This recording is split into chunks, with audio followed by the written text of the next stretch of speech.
Modern society operates on a simple assumption. The louder you are, the more power you hold. People broadcast opinions, argue aggressively, and compete for volume. Yet the individuals who possess the most absolute authority rarely explain themselves. They rely on silence. The need for constant noise reveals a deep psychological fragility. Clinical psychology even recognizes sedatophobia, the paralyzing fear of silence. When deprived of external feedback, many people cannot tolerate their own internal thoughts.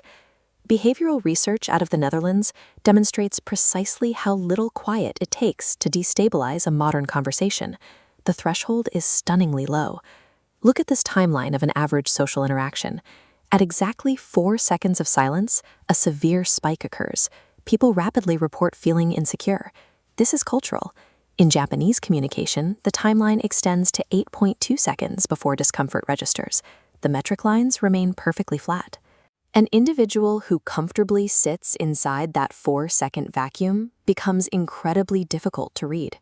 Humans naturally fear what they cannot predict, and a silent person offers no predictive behavioral cues. The loudest person in the room is frantically managing their own insecurity. The quiet person, by simply refusing to participate, exposes the fragility of everyone else's noise. People who talk excessively are often driven by a biological addiction to external validation. Every time someone agrees, argues, or reacts emotionally, their brain's reward system activates. This flowchart tracks the behavioral loop. An individual seeks attention, receives validation, and gets a dopamine hit. As reward fades, anxiety builds, forcing another reaction. Silence breaks this loop entirely. Dopamine stops. The anxiety node expands, leaving them stranded in psychological withdrawal. Manipulative personalities rely heavily on these reactions. They provoke and criticize to gather emotional data on how someone ticks.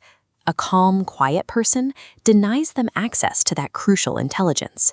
When manipulators fail to elicit a response, they panic. They often become louder, more dramatic, and highly aggressive in a desperate attempt to regain the emotional leverage they are accustomed to holding.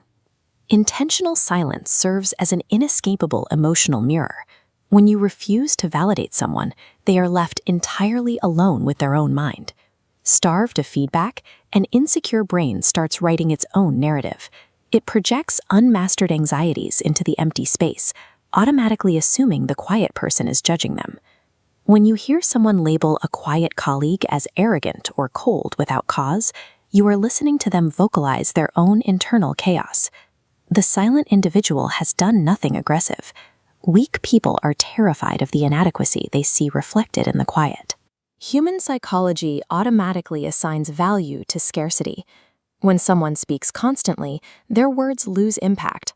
When someone speaks rarely, every sentence feels deliberate and heavy. Elite negotiators weaponize this dynamic through the strategic pause. After delivering a crucial statement or offer, they stop talking. This creates an immediate, unresolved psychological tension in the room.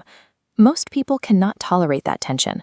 The anxious opposing party will rush to fill the void, often over-explaining their position, revealing hidden constraints, and negotiating against their own interests.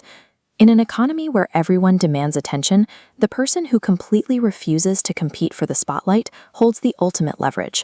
The addiction to noise exacts a severe biological toll. Unexpressed emotions and constant dependency on external feedback chronically activate the amygdala, locking the brain into a state of hypervigilance and fear. Stillness, by contrast, physically regenerates the human mind. Researchers at Duke University found that enduring daily periods of absolute silence promotes the development of new cells in regions associated with memory and learning. This brain schematic shows what happens when you sit comfortably without stimulus. The fear center dims, and the default mode network illuminates.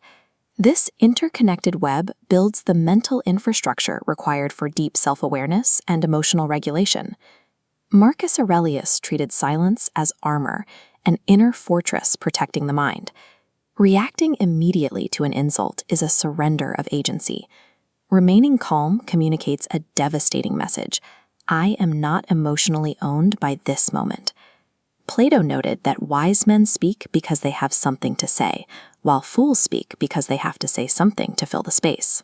Lao Tzu defined true power not as the ability to dominate the people around you, but as the absolute mastery over your own impulses.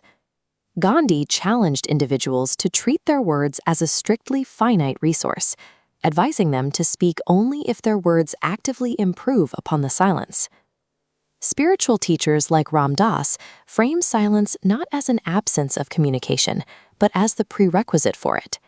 As the internal noise of your ego quiets down, your capacity to truly hear and read the world increases exponentially. Authority is the byproduct of internal stability. When you no longer require a reaction to confirm your own existence, you gain total control over yourself. Once mastered, your silence commands the room.